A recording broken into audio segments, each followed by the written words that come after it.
Hadirin yang dimuliakan Allah Subhanahu wa Ta'ala. Pertanyaan Abuya, kenapa Anda bersuluk? Sebab saya bersuluk itu adalah salik. Salik artinya perjalanan batin, perjalanan hati untuk mencari Allah, yaitu sebagaimana ilahi anta maksudi warida kamatulubi. Hanya Allah yang kita maksud, keridaan Allah yang kita tuntut. Kenapa saya suluk, bapak-bapak hadirin yang berbahagia? Semenjak dari tahun 82 dulu saya suluk. Kenapa? Saya sudah berteman dengan harta, saya berteman dengan uang. Ternyata uang itu tidak ada kecukupan, tidak ada yang pernah cukup. Saya berteman dengan kebun sawit. Setelah ada 100 hektar, ingin ada 1000 hektar. Berteman dengan mobil, sudah ada mobil 1, ingin dapat 10 unit mobil lain. Berteman dengan istri, kita lihat istri di rumah, ada juga istri orang yang lebih cantik. Berteman dengan anak, 4 orang anak laki-laki saya. Ada pula diambil oleh Allah 1 orang anak yang pertama. Jadi saya berteman dengan alam, semua sirna bapak-bapak. Akhirnya saya dapatkanlah seorang mursyid, seorang guru yang bisa membawa batin saya, yang ingin diajak oleh beliau sudah 25 tahun. Bertemanlah. Kalau dulu kita berteman dengan wa'tasimu bihablillah, berpegang pada tali Allah. Tapi Abuya langsung diajak ilmu kita, diajar kita syariat, tarikat, hakikat, ma'rifat, yaitu dengan wa'tasimu billah, hendaklah kamu bersama dengan Allah.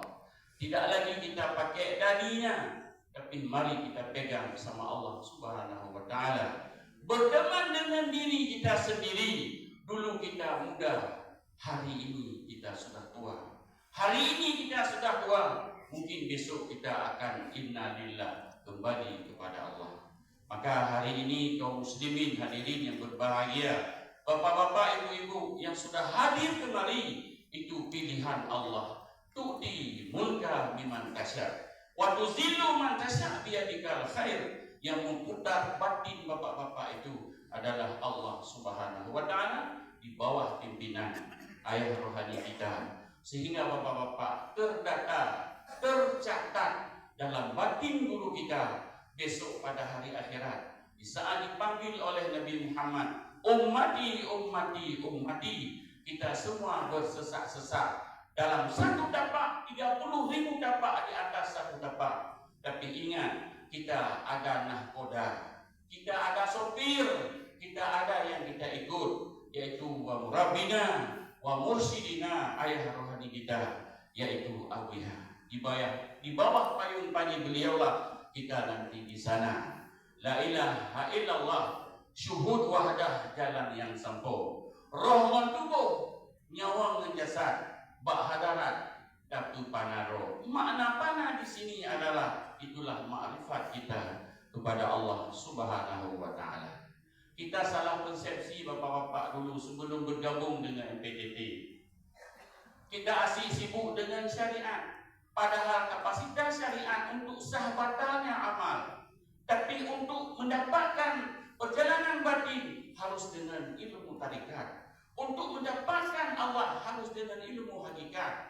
Untuk biar hilang diri kita yang hanya terlihat Allah, itulah ilmu ma'rifat.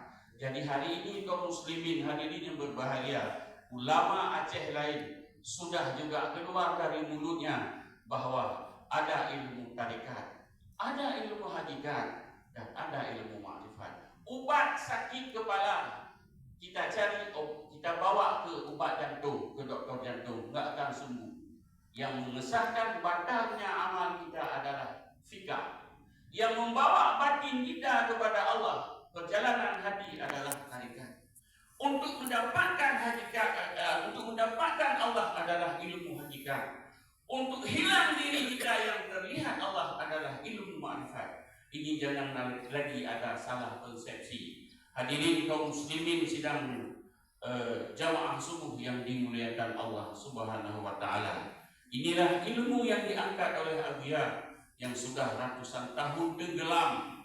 Dulu hanya yang ada diajar ilmu fikah dari matan takrib sampai tofah sampai ke al-um. Kita menghafal Al-Quran 30 juz, kita menghafal kitab, semua kitab kita hafal, tapi kita tidak ada cahaya dalam batin kita.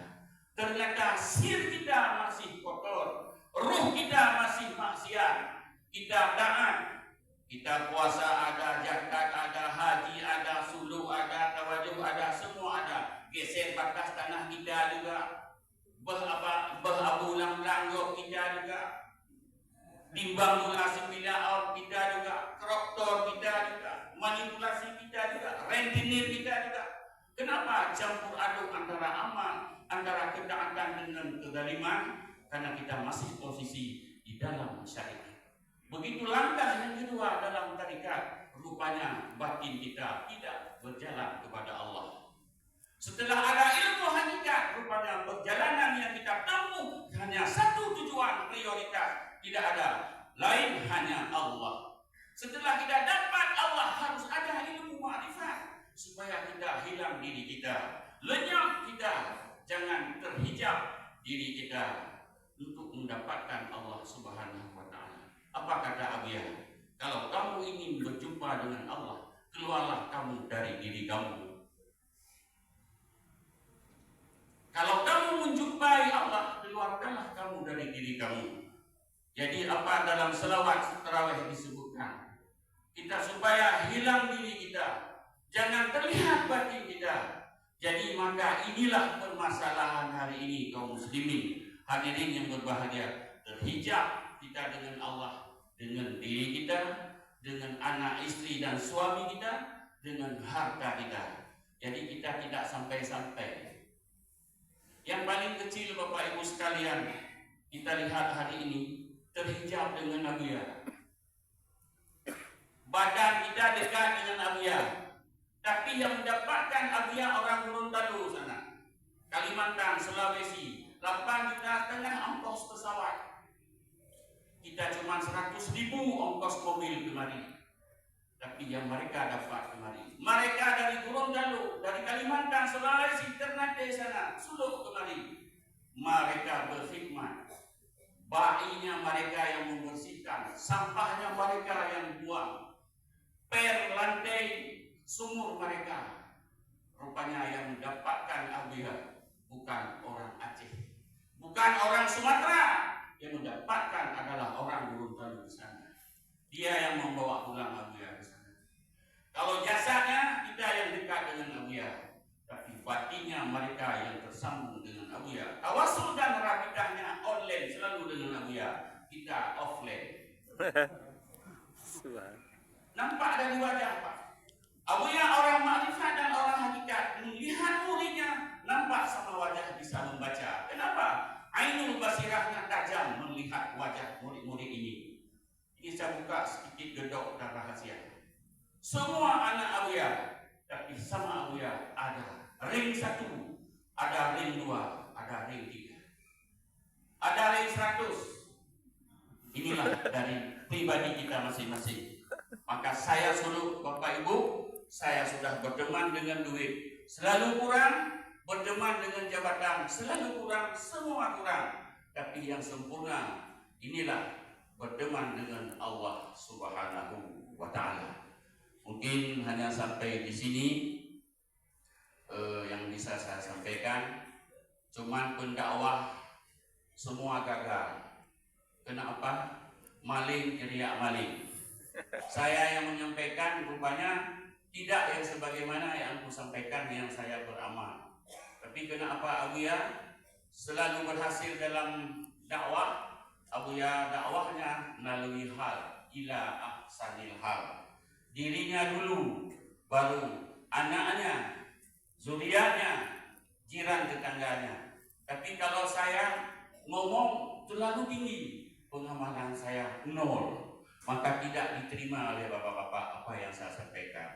Padahal sudah diwasiat oleh Nabi. Undur ila mangkala wala tandur ila mangkala. Jangan kau lihat orangnya yang menyampaikan, tapi dengar apa yang orang sampaikan. Kenapa Rasulullah ngomong seperti itu? Zaman sekarang sudah nggak ada orang lagi yang kita lihat orangnya, terpaksa lihat apa yang dia omongnya. Tapi alhamdulillah hari ini kita bersama dengan orangnya, bersama dengan murabi kita, bersama dengan